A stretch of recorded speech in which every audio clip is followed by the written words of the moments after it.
स्वागत है हमारे ऑनलाइन प्लेटफॉर्म पे सभी का। आप अच्छे होंगे, स्वस्थ होंगे, मस्त होंगे, आशा करते हैं आपसे हम।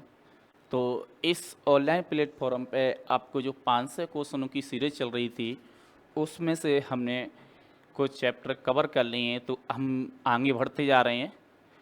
तो हमारा आज चैप्टर 6वां और 7वां रहने वाला है। हम कवर करेंगे इस वीडियो में दोनों चैप्टरों के क्वेश्चन। जो रह जाएंगे वो नेक्स्ट पार्ट में करेंगे इन्हीं के चैप्टर के क्वेश्चनों को। तो आपका कर्तव्य बनता है कि आप कहीं इंडिया के कहीं से भी कोई से भी कोने में से आप हमारी वीडियो को देख रहे हैं तो चैनल को सब्सक्राइब करें, कमेंट करें, लाइक करें। आपका एक कमेंट और सब्सक्राइब लाइक हमारा मोटिवेशन है। तो आपका भी कर्तव्य बनता है कि हमारे चैनल को सब्सक्राइब करें। अगर कोई आपके रिलेशन में, कोई घर परिवार में, कोई भाई बहन, चाचा या कोई भी अदर स्टडी करती हैं, तैयारी करती हैं या आईटीआई की पढ़ रहे हैं, तो यहाँ से हमारे 500 क्वेश्चनों की सीरीज़ को कंप्लीट पूरा देख लें तो मैं गारंटी से बोल रहा हूँ 100% सफलता मिल जाएगी उनको। पास होने से कोई रुकेगा नहीं। ओनली 500 क्वेश्चन है। एक बार पूरी यहाँ से पीडीएफ को हम सॉल्यूशन दे रहे हैं, आप पूरी पीडीएफ को देखें तो मैं गारंटी के साथ कह रहा हूँ आपके पास होने से कोई रुक नहीं सकता। ठीक है ना? तो आपका कर्तव्य बनता है, आप हमारा मोटिवेशन बनता है। तो आप सब्सक्राइब करें, कमेंट करें, जैसे आने वाली वीडियो सबसे पहले आप तक पहुंच सके। तो बढ़ते हैं इसी क्रम में। हमारा पहला क्वेश्चन निकल के आता है कि सिंक्रोनस मोटर को चलाने के लिए उत्तेजित क्यों किया जाता है। प्रश्न कह रहा है कि भाई मोटर है हमारी कौन सी तुल्यकालीन, तो उसको उत्तेजित क्यों किया जाता है। उसको सेल्फ स्टार्ट नहीं है, इसको स्टार्ट करना पड़ता है किसी के द्वारा। प्रश्न ये कह रहा है। आप जब तक प्रश्न की लैंग्वेज को नहीं समझेंगे, मैं बता रहा हूं भाई साहब, आप आंसर दे नहीं सकते।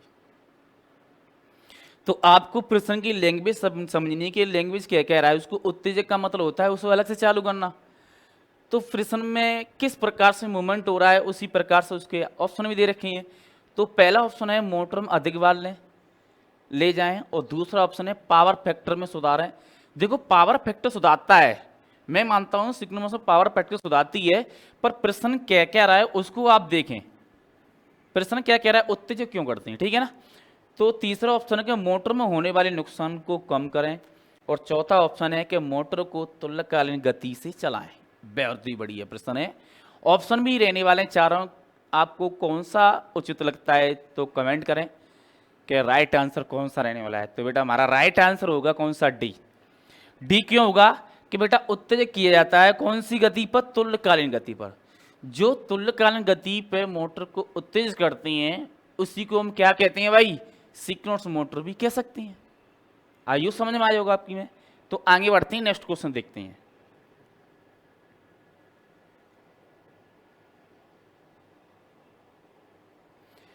प्रश्न हमारा दूसरा कि सिंक्रोनस मोटर का मुख्य अनुप्रयोग क्या है। कहने का मतलब तुल्यकालीन का मुख्य उपयोग क्या है, कहां पर इसका प्रयोग करती हैं। ठीक है, तो चार ऑप्शन नजर आ रहे हैं। पहला आपका लिफ्ट, दूसरा है कागज रोलिंग मिलों में, और तीसरा है एसी से डीसी कन्वर्टर, और चौथा है पावर फैक्टर करेक्शन डिवाइस। चार ऑप्शन नजर आ रहे हैं आपको स्क्रीन पे। प्रश्न क्या कह रहा है, आपकी लैंग्वेज क्या कह रहा है कि हमारी जो मोटर है तुल्यकालीन, इसका मुख्य प्रयोग कहां पर है, इसके मुख्यतः कहां पर प्रयोग करते हैं। समझ में आ रही ना।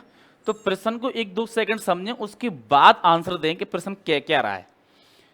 तो चार ऑप्शन मैंने बता दिए, तो कौन सा राइट आंसर रहने वाला है। राइट आंसर हमारा रहेगा डी। क्या रहेगा, D, power factor correction device, जो पावर फैक्टर सुधारने में भी काम करता है। प्रश्न है हमारा 30। शुरू में एक तुल्यकालीन मोटर में डैम्पर बाइंडिंग का उद्देश्य क्या है। वेरी वेरी मोस्ट प्रश्न भाई, मोस्ट प्रश्न, वेरी वेरी मोस्ट प्रश्न। तो आपको प्रश्न की लैंग्वेज पढ़नी है कि इसमें जो बाइंडिंग दी जाती है तो उसका उद्देश्य क्या है भाई। हम इसको बाइंडिंग को दे क्यों रहे हैं इसके अंदर, दूसरी बाइंडिंग क्यों नहीं दे सकते इसके अंदर, ये भी तो हो सकता है ना। तो उस सारे सवालों के जवाब इसमें ऑप्शन में मिलेंगे कहीं ना कहीं आपको। तो पहला ऑप्शन है कि रोटेशन शुरू करने के लिए उच्च वोल्टेज का उत्पादन करना। पहला प्रश्न क्या बोल रहा है कि रोटेशन शुरू करने के लिए उच्च वोल्टेज का उत्पादन करना, इसमें रोटेशन का सिस्टम नहीं होता है, तो ये तो राइट हो नहीं सकता, गलत आंसर। दूसरा है आपका मोटर को घुमाने के लिए उच्च धारा का उत्पादन करना। अरे इसमें धारा कहां से आएगी भाई मोटर में घुमाने के लिए?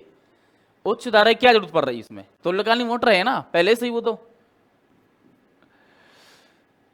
तीसरा है टॉर्क पैदा करता है और तुल्यकालिक गति से पास चलता है।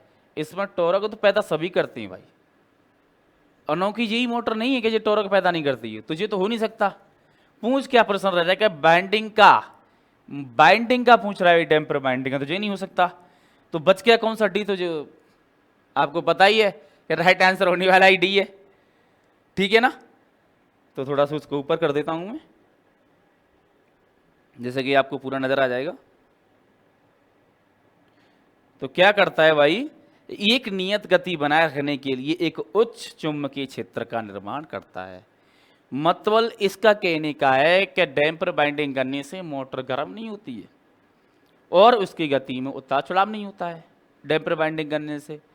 और भी इसकी एग्जाम्पल है, ठीक है ना। गति को स्थिर बनाए रखता है, ठीक है, चुंबक को स्थिर बनाए रखता है, फ्लक्स को स्थिर बनाए रखता है, ठीक है ना, विद्युत भागबल को स्थिर बनाए रखता है। कहने का मतलब है एनीबडी जो भी है सारा डिपेंड गति पे।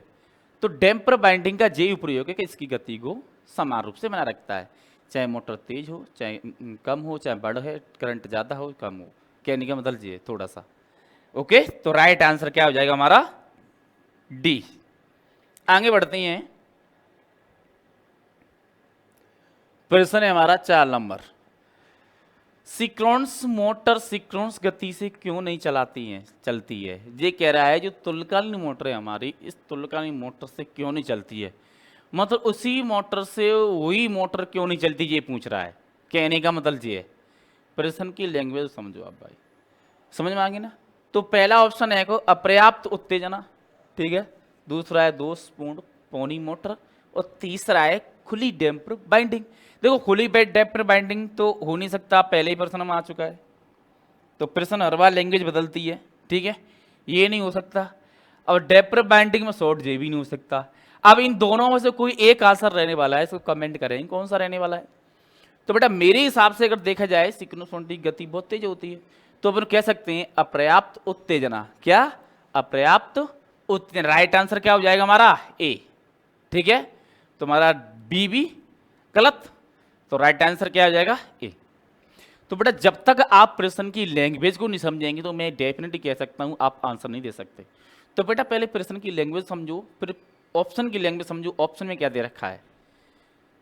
मैं बता रहा हूं अगर आप प्रश्न की लैंग्वेज समझेंगे तो 90% आंसर आप चुटकियों में दे दोगे, 90%। आगे चलते हैं, प्रश्न है 5वां भाई। सिंक्रोनस मोटर को सिंक्रोनस कंडेंसर के रूप में कैसे प्रयोग किया जाता है। बहुत ही प्यारा प्रश्न, मोस्ट प्रश्न, वेरी वेरी मोस्ट प्रश्न भाई, कि ये कह रहा है कि कंडेंसर के रूप में कैसे उपयोग किया जाता है। सिंक्रोनस मोटर को सिंक्रोनस कंडेंसर के रूप में कैसे प्रयोग किया जाता है। कंडेंसर क्या करता है भाई, तो आपको देखना पड़ेगा क्या करता है। अब ऑप्शन में दे रखे हैं तो देखेंगे अपन। तो मोटर में लोड बदलता है, रोटर उत्तेजना में बदलाव। मैं कह सकता हूं कि इन दोनों में से कोई आंसर रहने वाला है, बेटा कमेंट करो। मैंने ना तीसरा ऑप्शन बताऊंगा ना चौथा बताऊंगा, ये 2 ऑप्शन नजर आ रहे हैं, इन्हीं दोनों में से आंसर रहने वाला है, आपको कमेंट करके बताना है। मोटर में लोड बदलता बदलाव, देखो लोड का मतलब समझ, तो मेरे हिसाब से ये तो हो ही नहीं सकता लोड का मतलब इसमें। और दूसरा रहेगा रोटर उत्तेजना बदलाव, ये हो सकता है भाई। इसकी जो रोटर उत्तेजना है उसमें अपन क्या कर सकते हैं, कंडक्टर के माध्यम से बदलाव कर सकती हैं। तो राइट आंसर क्या हो जाएगा हमारा? बी। ओके, राइट आंसर क्या है हमारा? बी। आगे बढ़ते हैं,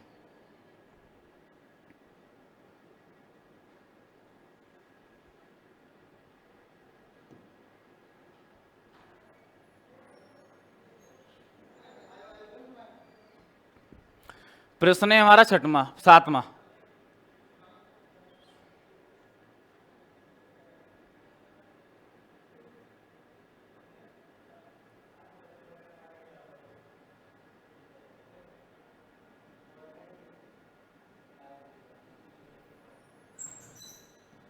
छठवां प्रश्न देखेंगे। तुल्यकालिक मोटर में डेप्र बाइंडिंग का क्या कार्य है भाई? तुल्यकालिक मोटर है हमारी, उसमें डेप्र बाइंडिंग का क्या कार्य है? पावर फैक्टर को बनाए रखना, और दूसरा ऑप्शन है फील्ड बाइंडिंग को उत्तेजित करना, और तीसरा है नियत गति बनाए रखना, चौथा है सिंक्रोनस मोटर शुरू करना। तो चारों ऑप्शन में से राइट आंसर कौन सा हो जाए बेटा? कमेंट करेंगे, प्रश्न को समझें, लैंग्वेज क्या बोल रहा है, उस प्रकार से आपको क्या देना है? जवाब देना है। तुम्हारे छठवें आंसर में रह जाएंगे जो बच्चे कमेंट कर रहे हैं डी, तो राइट आंसर हमारा क्या हो जाएगा? डी, सिंक्रोनस मोटर शुरू करना। ठीक है ना, इस बाइंडिंग का कार्य है। आगे बढ़ती हैं, प्रश्न 7वां, कैसे तुल्यकालीन मोटर, जो हमारी तुल्यकालीन मोटर है, कैसे पावर फैक्टर को सुधारने के रूप में काम करती है? जो पावर फैक्टर है उसको सुधार कैसे करती है? प्रश्न ये कह रहा है पावर फैक्टर। ठीक है ना, तो बेटा सभी कमेंट करेंगे पावर फैक्टर का मान कितना होता है, कमेंट करेंगे, बताएंगे पावर फैक्टर का मान कितना होता है बेटा जी, बताएंगे सभी। तो पावर फैक्टर सुधार के रूप में काम करती है।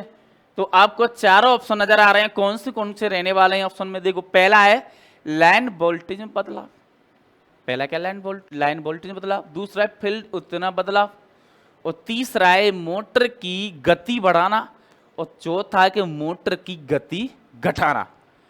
तो ये प्रश्न थोड़ा सा अजीब सा है, पर थोड़ा सा समझेंगे प्रश्न को तो समझ में आ जाएगा। कैसे तुल्यकालिक मोटर पावर फैक्टर सुधार के रूप में किया था? जो पावर फैक्टर होता है आपका, पावर फैक्टर को सुधारने के लिए चारों ऑप्शन में से किस प्रकार से यूज करते हैं? तो आपके चारों ऑप्शन दे रखे ना स्क्रीन पे, तो कमेंट करके बताएंगे राइट आंसर कौन सा होने वाला है 7वीं में। तो बेटा फील्ड उत्तेजना में बदलाव, राइट आंसर क्या हो जाएगा हमारा? बी। क्या हो जाएगा राइट आंसर 7वीं में? बी। ओके, आगे बढ़ते हैं भाई। प्रश्न है हमारा 8वां, सिंक्रोनस मोटर ऑपरेशन के लिए डीसी आपूर्ति क्यों आवश्यक है? ऑपरेशन होता है उसके लिए डीसी सप्लाई क्यों आवश्यक है? बेटा प्रश्न बहुत ही बढ़िया है, बिल्कुल शुद्ध लैंग्वेज में, कि डीसी आपूर्ति क्यों आवश्यक है, प्रश्न ये कह रहा है। ठीक है ना, तो आपके चार ऑप्शन नजर आ रहे हैं, हानियों को कम करें। पहला ऑप्शन क्या है? हानियों को कम करें। दूसरा है भाई कि शुरू में मोटर स्टार्ट करें, और तीसरा है कि मोटर को ओवरलोड के साथ चलाएं, और चौथा है कि मोटर को तुल्यकालिक गति से चलाएं। प्रश्न 8 हुए, तो बताओ बेटा इस पर राइट आंसर कौन सा हो रहा है? राइट आंसर हमारा हो जाएगा बेटा डी। क्या हो जाएगा हमारा राइट आंसर बेटा? 8 में डी, मोटर को तुल्यकालीन गति से चलाएं। तुल्यकालीन मोटर सिंक्रोनस मोटर एक ही है, इंग्लिश में बोलते हैं सिंक्रोनस मोटर, हिंदी में बोलते हैं तुल्यकालीन मोटर। बेटा ध्यान रखना। ये तो हमारे 6वें चैप्टर के जो क्वेश्चन थे, कुछ थोड़े बहुत वो सोल्व हुए। अब पढ़ते हैं हम 7वें चैप्टर के कुछ क्वेश्चनों को पढ़ेंगे।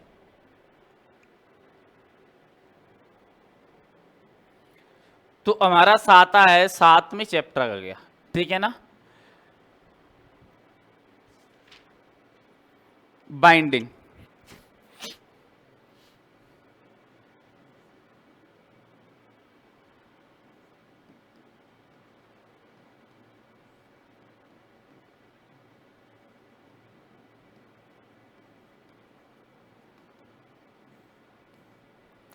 तो बाइंडिंग रहने वाली है, ठीक है।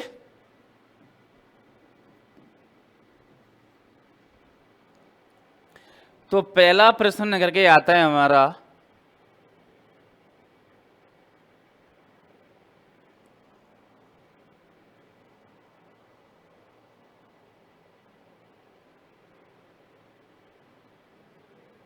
बड़ा कर देता हूं इसको थोड़ा सा, है ना।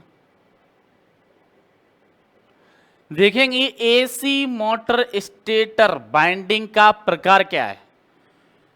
प्रश्न बहुत ही बढ़िया है, कह रहा है कि एसी जो मोटर में स्टेटर होता है उस बाइंडिंग का प्रकार क्या है। इस स्टेटर में बाइंडिंग देती है तो किस प्रकार से, किस प्रकार रहने वाली है हमारी। तो आपको ये डायग्राम नजर आ रहा है, इस डायग्राम का नाम ही बताना है किस प्रकार से रहने वाली है। तो पहला ऑप्शन है सिंगल लेयर बास्केट बाइंडिंग, दूसरा है डबल लेयर बास्केट बाइंडिंग, तीसरा है जटिल कुंडली बाइंडिंग, चौथा है हीरा कुंडली बाइंडिंग। तो कौन सा हो जाएगा राइट आंसर बताएंगे बेटा कमेंट करके, क्योंकि आपको सिंगल सिंगल बाइंडिंग जा रही है आपकी, तो ऑप्शन सीधा कह सकते हैं सिंगल फेज बाइंडिंग। तो आपको भी थोड़ा सा प्रश्न को देखना है और उसके बाद जवाब देना है। तो कौन सा है single layer basket binding. Right answer क्या हो जाएगा हमारा ए। ओके आगे बढ़ते हैं।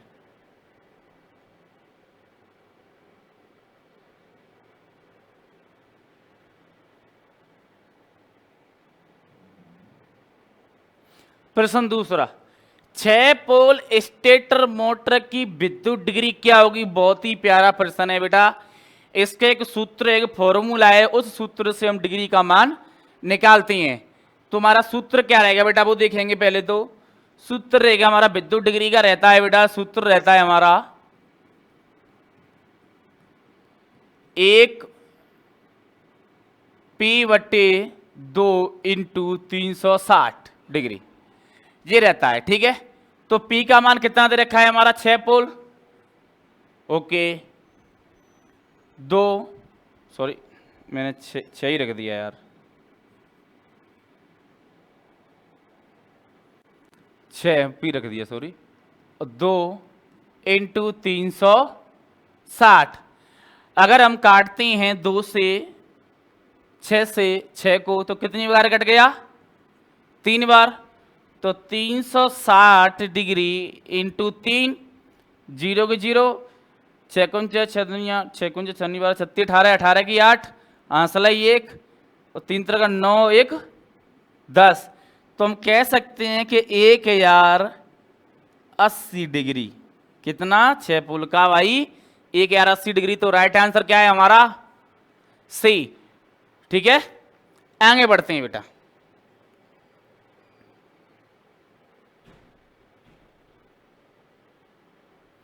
हाँ एसी कॉइल बाइंडिंग का क्या नाम है। बहुत ही प्यारा प्रश्न। जो एसी कॉइल बाइंडिंग दी है इसका नाम क्या है भाई, आपको चित्र के रूप में इसको दिखा रखा है। तो पहला ऑप्शन निकल के आता है आधा कुंडलन बाइंडिंग। ओके दूसरा है पूर्ण कुंडलन बाइंडिंग और तीसरा है सिंगल लेयर बाइंडिंग और चौथा रहने वाला है मेरे प्यारे बच्चों दोहरी परत बाइंडिंग। बहुत ही प्यारा प्रश्न है। तो बेटा जल्दी से कमेंट करेंगे क्या रहने वाला है राइट आंसर।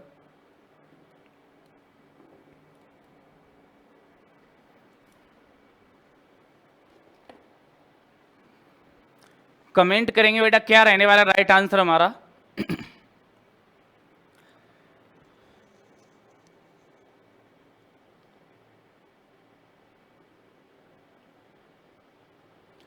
तो हमारा राइट आंसर हो जाएगा बेटा बी।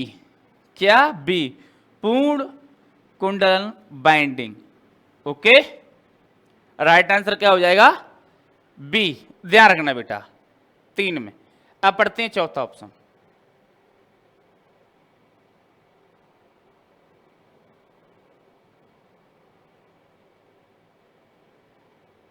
पहले चित्र को देखेंगे कुंडली बाइंडिंग का नाम क्या है भाई।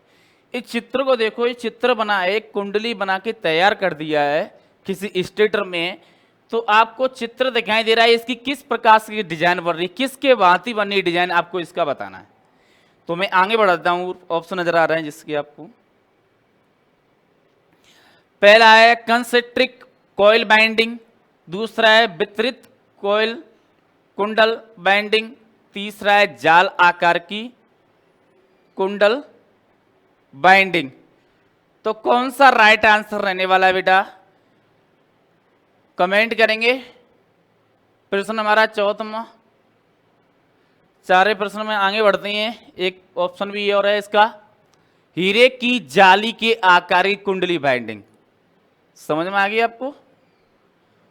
तुम्हारा राइट आंसर क्या हो जाएगा भाई डी हीरे की जाली के आकार की कुंडली बाइंडिंग। बहुत ही प्यारा प्रश्न था। राइट आंसर क्या हो गया डी हमारा। अब आपको ये मशीन नजर आ रही है, बाइंडिंग मशीन के भाग एक्स का चिन्हित करें। कहने का मतलब है जो बाइंडिंग दर्शाई गई है इसमें कोई ऐसा भाग है यहां पर जो जहां एक्स के रूप में दर्शाया गया है, इसका नाम क्या है भाई? तो कमेंट करके बताएंगे बेटा नाम क्या रहने वाला है। तो ऑप्शन आपको चारों नजर आ रहे हैं स्क्रीन पे। तो बेटा पहला है खराद का धुरा, पहला ऑप्शन, बहुत प्यारा प्रश्न है। दूसरा है तार का चारा, तीसरा है तार गाइड और चौथा है स्पूल वाहक। तो चारों ऑप्शन में से राइट आंसर कौन सा हो जाएगा कमेंट करके बताएंगे। 5 में ऑप्शन बेटा जहां पर जो होता है जो धुरा होता है, क्या होता है? खराद का धुरा होता है। Right answer A. ओके, आगे बढ़ते हैं।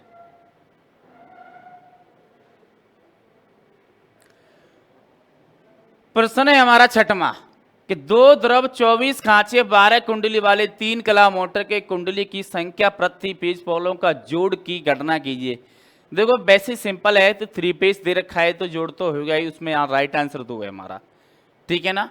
अब जैसे हम डायरेक्ट निकाल रहे हैं इसको बिना फॉर्मूले की, तो अपन इस प्रकार से करते हैं 24 खंभे दे कुंडली दे रखी, खांचे दे रखे, कुंडली लेके निभा रहे, तो कितना हो जाएगा 24/12 तो कितना आ गया भाई?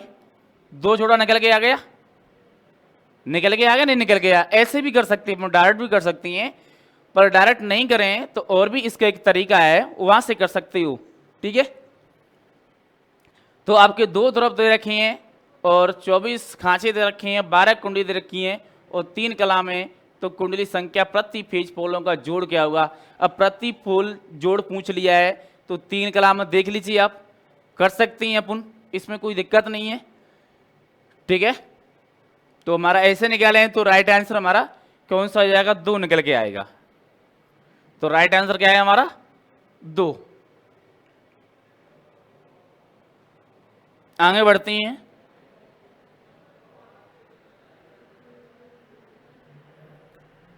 पिच कारक की गणना करने का सूत्र क्या है भाई? बहुत ही प्यारा प्रश्न है। तो आपको 4 ऑप्शन नजर आ रहे हैं, कारक की गणना करने का सूत्र क्या है? बताओ बेटा, कमेंट करके बताओ क्या रहने वाला है। तो हमारा पहला ऑप्शन हो जाएगा पोल पिच, दूसरा बाइंडिंग पिच, ठीक है ना, पहला ऑप्शन। दूसरा है बाइंडिंग पिच, पोल पिच, तीसरा है नंबर ऑफ स्लॉट और चौथा है नंबर ऑफ पोल्स, और चौथा है हमारा नंबर्स ऑफ पोल्स और नंबर्स ऑफ स्लॉट।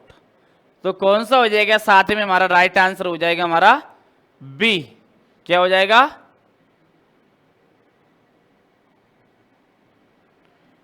बी हो जाएगा राइट आंसर हमारा, बाइंडिंग पिच और पोल पिच। ओके, तो हमारा राइट आंसर क्या हो गया? बी हो गया। इसका आपको ध्यान रखना है। हमारे उसमें दे रखा था प्रश्न में,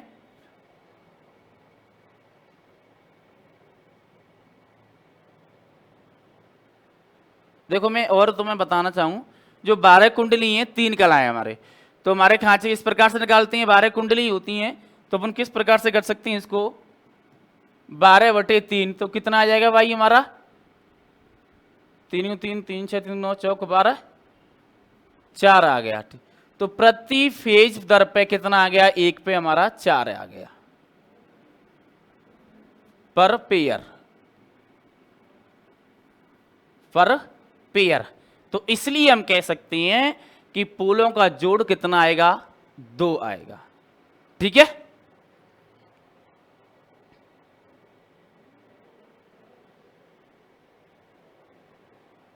प्रश्न है हमारा 8वां, पोल बाइंडिंग को एसी बाइंडिंग में स्लॉट के संदर्भ में कैसे मापा जाता है?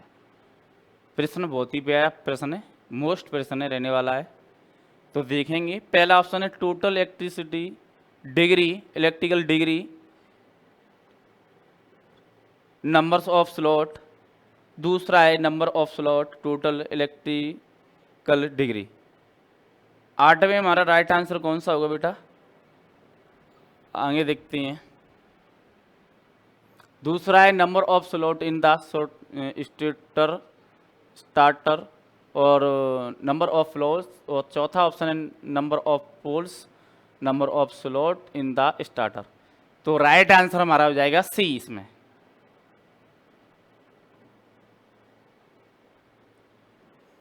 ओके, प्रश्न है हमारा 9वां, कोयल की औसत प्रति की गणना करने का सूत्र क्या है? जो कोयल की औसत प्रति है उसका गणना करने का सूत्र क्या है भाई?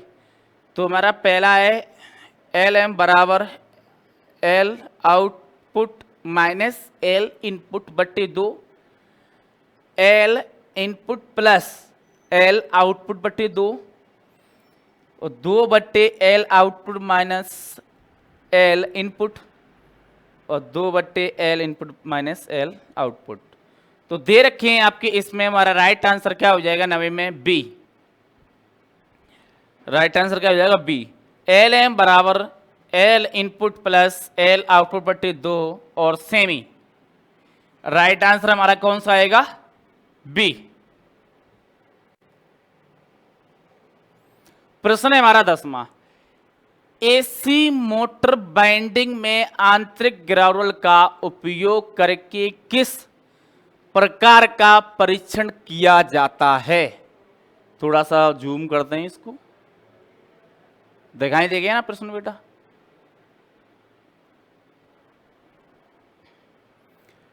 एसी मोटर बाइंडिंग में आंतरिक ग्राउंड का उपयोग करके किस प्रकार का परीक्षण किया जाता है? किस प्रकार का परीक्षण किया जाता है?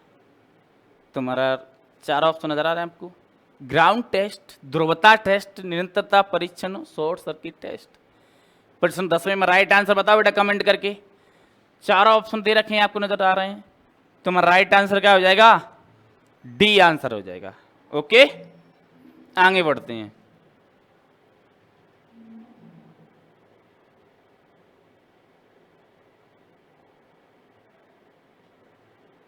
प्रश्न है हमारा 11वां, स्टार्टर बाइंडिंग शॉर्ट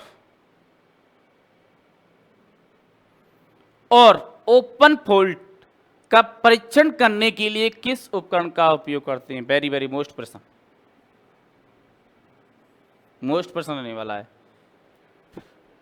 तो पहला ऑप्शन है हमारा टोंग परीक्षण, दूसरा है आंतरिक परीक्षण, तीसरा है बाहरी ग्राउंड और चौथा रहने वाला है डिजिटल मल्टीमीटर।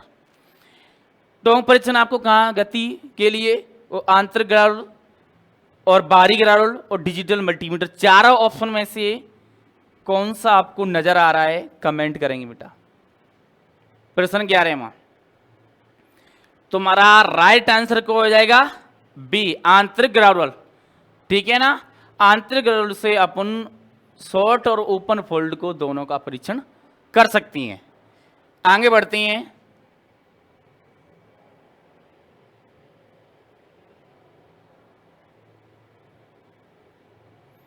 प्रश्न है हमारा 12वां, आपूर्ति देने से पहले बाइंडिंग में कौन सा परीक्षण आवश्यक है? हम किसी चीज को आपूर्ति दे रहे हैं, आप किसी चीज को दे रहे हो, उसमें आपूर्ति दे रहे हैं, आप सप्लाई दे सकते हो, उसमें कुछ भी दे सकते हो, क्या नहीं होता है, कोई भी उपकरण होता है एनीबॉडी। तो उसमें देने से पहले बाइंडिंग में कौन सा परीक्षण करना आवश्यक है भाई? इसका आपको ध्यान रखना है। तो कौन सा परीक्षण करना आवश्यक है जी देखेंगे बेटा। तो पहला है ground test, polarity test, open circuit test, short circuit test. चारों ऑप्शन में से कौन सा रहने वाला? राइट आंसर बताएं कमेंट करके। प्रश्न 12 में तुम्हारा राइट आंसर क्या हो जाएगा? हमारा बी, पोलरिटी टेस्ट। इससे हम पहले चेक करते हैं परीक्षण के माध्यम से। तो आज की सीरीज में बस इतने क्वेश्चनों को कवर किया। जो बची हैं क्वेश्चनों को कल इसके पार्ट में कवर करेंगे। तो जो बच्चे हमारी वीडियो को देख रहे हैं तो वीडियो को सब्सक्राइब करें, कमेंट करें, जिससे आने वाली वीडियो सबसे पहले आप तक पहुंच के। तो मिलती हैं नेक्स्ट वीडियो में, जब तक के लिए थैंक यू, धन्यवाद, आपका दिन शुभ हो।